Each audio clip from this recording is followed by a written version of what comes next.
A very important subject. The subject for this is what is sin?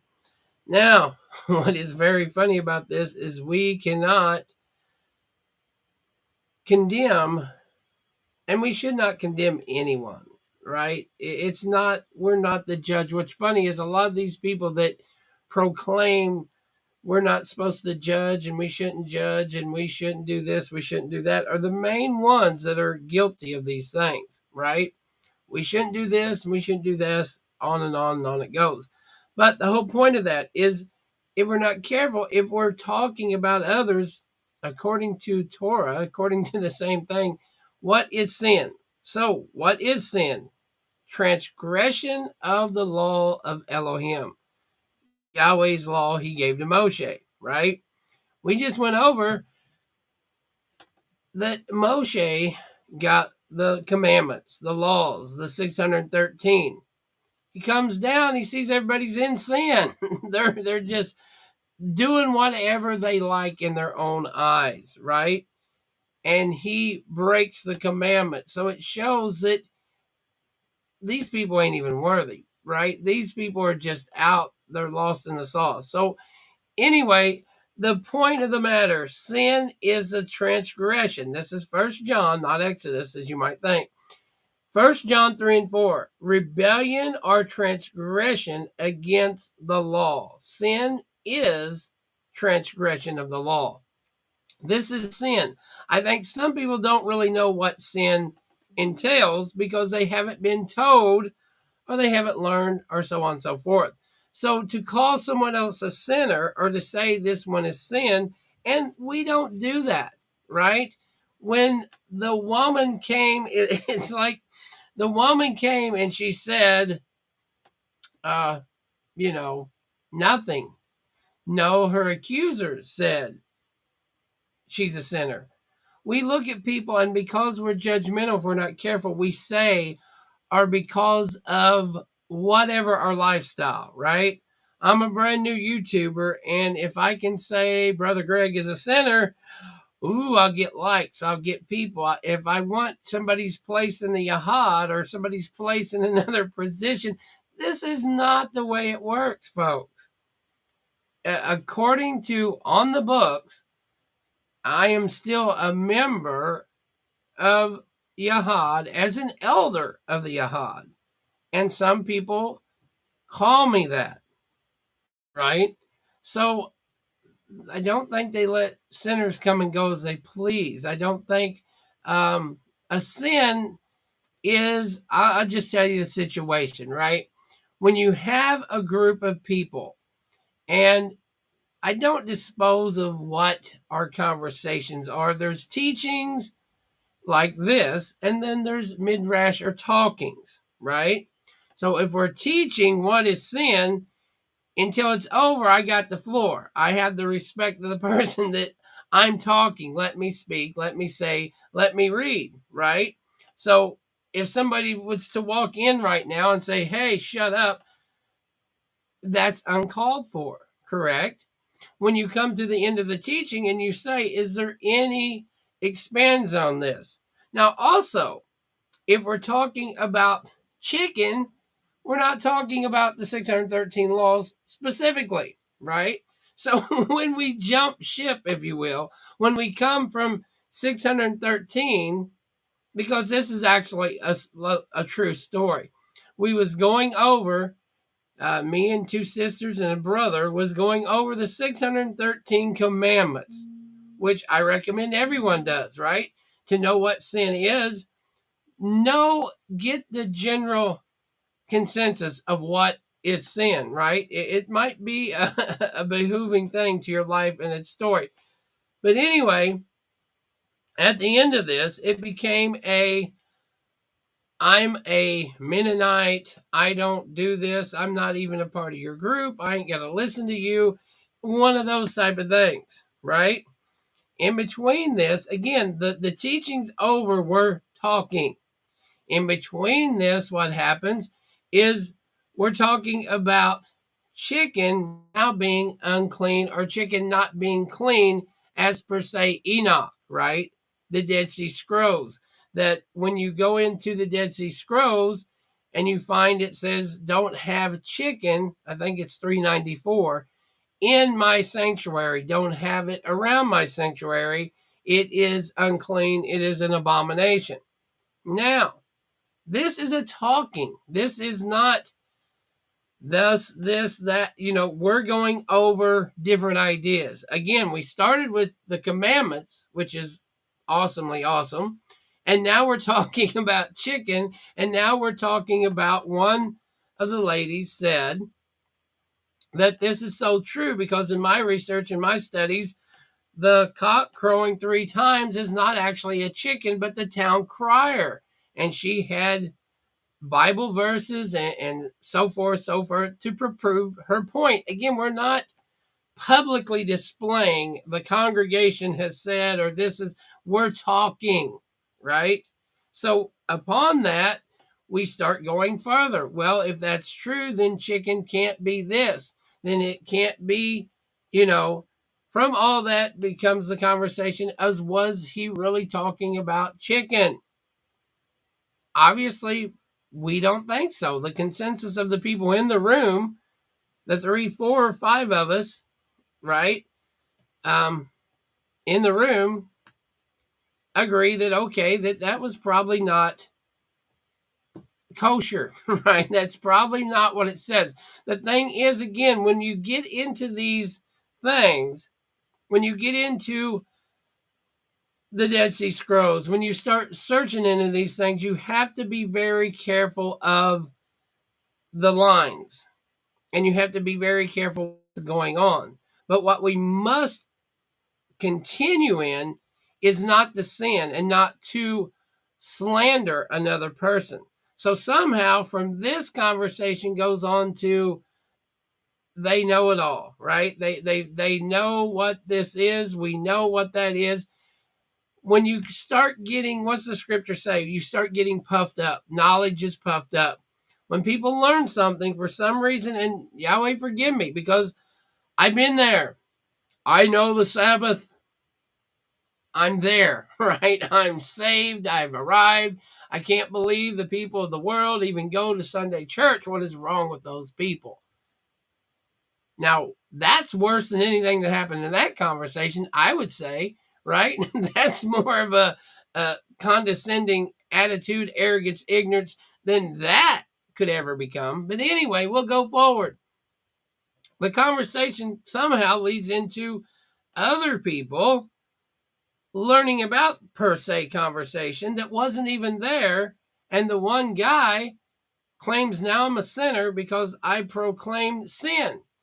They won't name my sin. They won't say what sin I've committed. I'm just a sinner per se. Now, I contacted such guy and talked with him and told him I never said the Messiah said this, the Messiah said that. Through our midrash, for our talking, through us talking, right? If you called me on the phone and we're talking, or we're thus saying. If we're thus saying, we probably should be in some kind of a situation.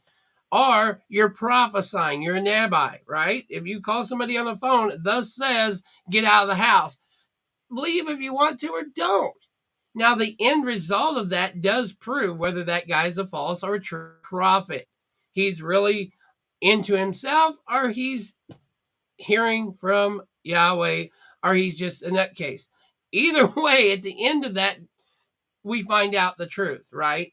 So going forward, someone accusing someone of sinning that wasn't even there, who's the sinner? If you accuse somebody of saying something that you never heard me say, then what are you doing? We have to be careful of rebellion against Elohim, because if I didn't say something and you're saying I said something, who's the liar in the case? People do everything for promotion, to get into groups, to be a part of this, to get another YouTube subscriber, another YouTube like, say what you will. Now, per se, when we do these things, of course, emotion steps in.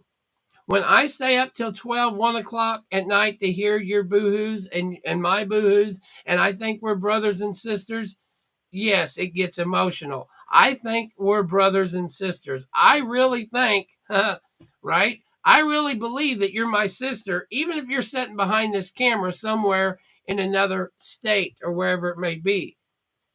I really take that to heart. We're brothers and sisters. We're taking time. Not only are you staying for this teaching, but now you're staying to tell me your boohoo's, your woes, your problems. I take that to heart. When I counsel your family, I take that to heart. I'm not doing it because I have nothing better to do. If you knew my lifestyle and where I travel and what I do, I really don't have a whole lot of time. Usually the Sabbath is usually the biggest day I get to take a rest and a nap. And sometimes I don't get that because of trying to do everything else, right? But I do rest. I do enjoy the Sabbath. I do try to keep the Sabbath and remember the Sabbath day to keep it holy. I don't go buy gas and go to town. Now, if you see me out the bar on the Sabbath drinking and you know what, doing something that's really sin, take a picture and post it. I'm all for it. But the whole point of telling somebody that they're a sinner is not to make yourself look better. Is not to put yourself in a better place. And first and foremost, you better make sure it's a sin. Because as we see here, sin is transgression of the law. Now, if I'm sitting here bashing and saying things and doing something out of character, and if you know me, you know, I have witnesses. The Rushes down in Bay St. Louis, Mississippi, people that don't, you know, there's witnesses to my life and my lifestyle and what I do and how I live. And if you want to come follow me for a week, bring it. You know, you're not going to see much of a change between right now because I'm not really hypocritical. I try not to be. I'm not, oh, I'm so righteous. Don't get me wrong. But I try to be the same person you see right here. And I try more and more just to be me. Because when I'm me, that's who he made. Me. I'm not super righteous prophet preacher guy that comes in and trying to be something I'm not.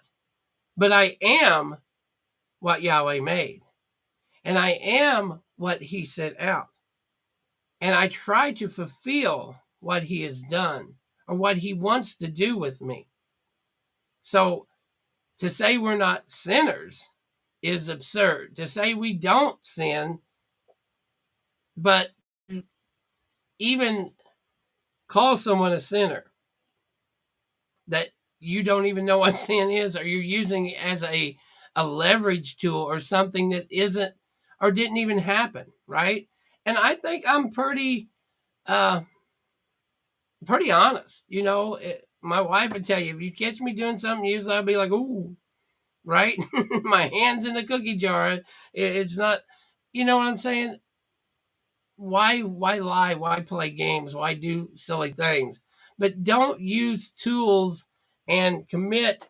What is it called? Yashan or what's it called to do that?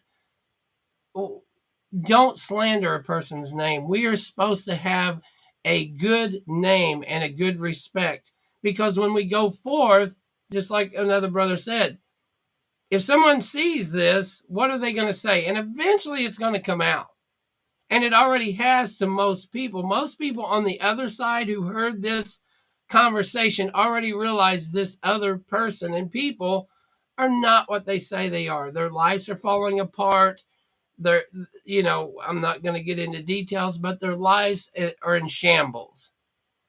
And what does it prove? I may have been the only friend and brother you could have come back to and said something and prayed with you and loved on you and told you these things, right? Instead, you want to knife me in the back and commit, you know, craziness. So I'm just putting this out to let people know because I have heard there's things on Facebook, social media. Now, the great thing about that is people will say things about you and then block you so you don't know what they're saying behind your back. And I don't spend a whole lot of time on that. Again, I'm between hospitals and appointments and trying to do work for the kingdom. I'm trying to put together to be a part of the congregation of Elohim. When I first started this, it was called About Yahweh's Business or About God's Business. And even at that, I felt like you need to spell it right. You need to get it right. So from all this, we learn. But if we don't know what sin is, and if we run around accusing each other, right? And I've told per se person this, don't accuse people of something, because that's what the enemy does. The enemy is running around like a roaring lion trying to devour whom he will. So whose team are you on if you're saying that guy's a sinner and don't listen and he's dangerous and he's a false prophet? Okay, have I ever prophesied and something didn't happen? If you're going to make accusations, if you're going to say someone's a sinner, if you're going to be a part of that kind of nonsense, then prove it. Right? Ask me to prophesy. Ask me to do something. Ask me to cast lots, and then we'll see. But non-essential things, and there's more, folks, there's more to do in the kingdom than run around worrying about your hurt feelings, worrying about how your leverage is, or calling someone. The best thing to do if you think someone's a sinner, call them on the phone and say, look, I think you're wrong. I think you're dead wrong. I think this. And if they say baloney, then oh well. But Peter denied the Messiah 3 times. Did the Messiah come and slap him in the face and say, you poor, and do we know? Do we still have pages and pages on that? No. So even in the worst sin and condition, your character says who you are. That's what I've learned. You can point the finger all you want to, but eventually those same people are going to say, why? Or they should. Why? What's the point? What are you trying to prove? What are you trying to do?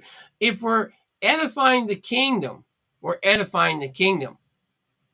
I personally, and like I've told per se people, come to me on a Zoom, come to me on a phone call, make it as minimal as possible, right? You don't want the whole world to see your problems unless the person, what the scripture says, if the person won't admit, yes. If the person won't, but it's got to be a sin. It can't be, we disagree on chicken, we disagree on Nefesh, we disagree on, that's not really sin. Because tomorrow, me and you both might see a whole different view. Me and you both might have the same view. That's why iron sharpens iron. That's why we do what we do, and we come together. But even doing that behind people's back, who's sinning? Who's the sinner? The accusation, the accuser of the brethren is the sinners. Those are the ones that we have to watch out, because even that makes me not want to be a part of anything you do, therefore, because are you a wolf? Are you going to bite me in the back while I'm trying to preach to Dennis? Am I going to be praying for somebody and you're going to be down the hall telling people there that I'm, you know what I'm saying? We have to be careful with that kind of attitude, folks.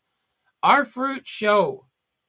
And I don't put a lot of stuff out, what I do. I put some out this week of where I've been, what I do, just to let people know that we do go to hospitals. We are praying for people, but I don't want that to be a pride thing. It's not about me. What I do is about him.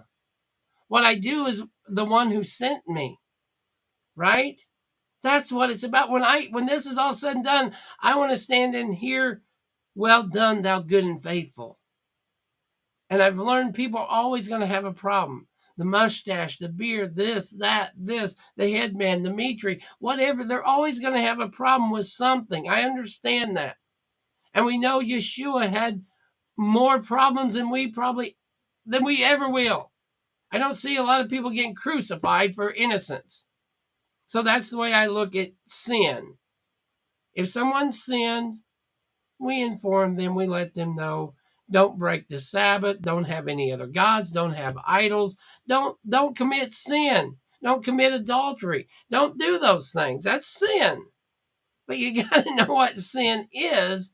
Don't blast somebody and tell them that guy's a sinner, because my perception and the scriptural perception of sin is, oh my gosh, you're a sinner. You're fallen. You're not going to make it, right? That's why I think where a lot of people understand, if you're living in sin, we need to help you, not step on your head. Churchianity, those sinners out there are all going to hell.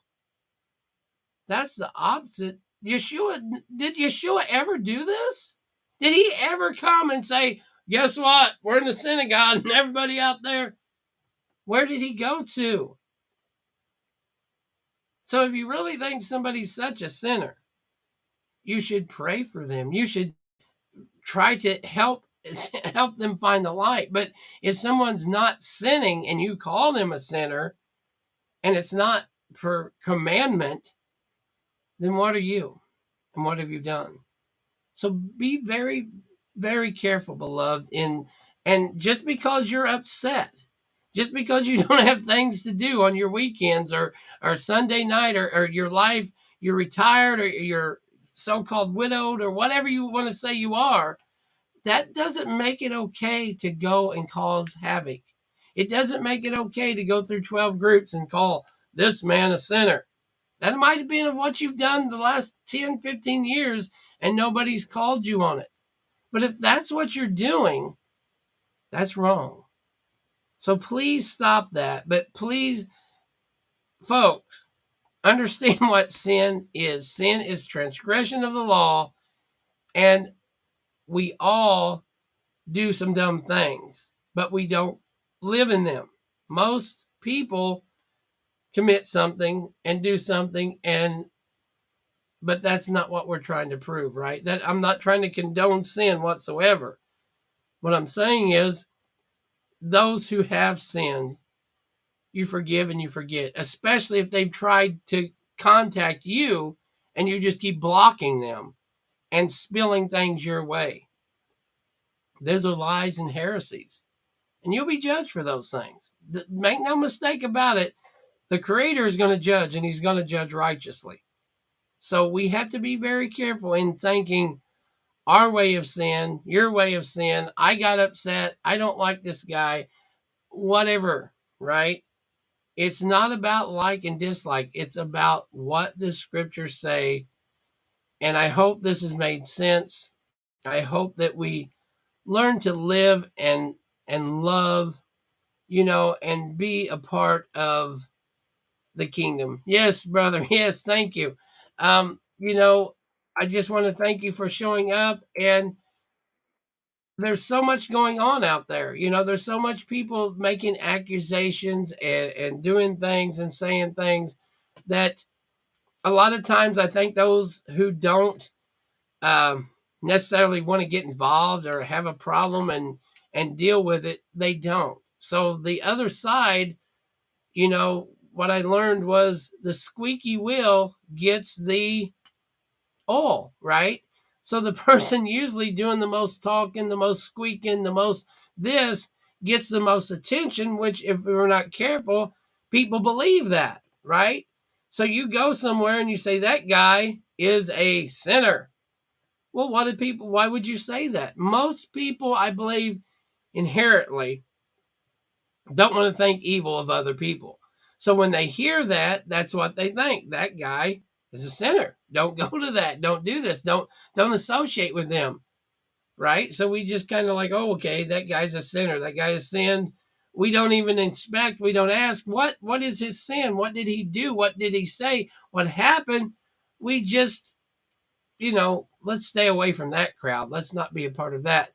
But we must know, and I believe as believers and people that are on social media, and I've told many people, get off social media. Don't be if you don't know what you're doing, you're going to be judged for this, right? The Creator, Yahweh, is going to judge you for every idle word. You can get on there and say all kinds of nonsense and make yourself look good, but we're going to be judged for these things. And I don't think people weigh that in. Will that be a sin? Will that be something that he says, depart from me? I never knew you, because you was too worried about the likes and the thumbs up of a social media. It says, if you gain the whole world and lose your soul, what have you gained? You've lost eternity, right? So I mean, I think we need to be very careful, and I think we need to know what sin is. This was only supposed to be about 10 minutes or so, but it's very, very detrimental, especially in today's world, of what people are doing and what they're saying. And really, when it personally, people making up things and making accusations, but we know it's going to happen, right? Yeshua said they hated me before they hate you. But we need to be very careful in our walk. But the main thing we need to be careful is who we see in the mirror, and make sure that we're not in sin, we're not doing wrong, and we haven't done wrong. And then we can say, but we're here to help the sinner. We're here. I'm here to help pray for you, to immerse you, to get you to know the creator of the universe. That's what we do, right? If you don't know him, that's the whole point of this. But to not know sin, and not to know because a lot of people, I don't think they realize in this up and down world what sin is anymore. They think sin is, you hurt my feelings, you sinned. You sinned against me. It's like, and I've been to congregations that said, don't say anything, get up there and preach and teach us something, but don't say anything controversial. Wow, that limited about everything, right? In my mind, anyway. You just limited me to saying good morning, and that probably hurt somebody's feelings because it's 2 PM, right? It's like, that's the way people are, and we understand that, but we have to understand the whole picture. So I thank you very much for listening and for watching. Great to see you. I was doing Facebook Live quite a lot, but we just doing so much. I'm trying to get back into some of these from time to time. I know every Sabbath I was doing it, so try to do what we can. If you have any questions, comments, please get a hold of me. But for these people making accusations and doing the work of the enemy, we have to be careful to even associate with them, folks. We have to be careful when you see something on social media or something on YouTube or something uh, in talk and jest. Be careful if somebody, oh, I don't like them, they're a sinner. What'd you just say? You don't like them, they're a sinner. So your opinion, you don't like the person, so now you're making them a sinner. You see how that goes? And again, we're out for the lost. We're out to let the people know what is sin and quit sinning and come to Yahweh, come to the Son Yeshua, be immersed, and live eternally. So be very careful of these things. Thank you very much for watching. Thank you very much. Hebrew Homestead, miss y'all. Love y'all. Shalom. Love y'all. Shalom.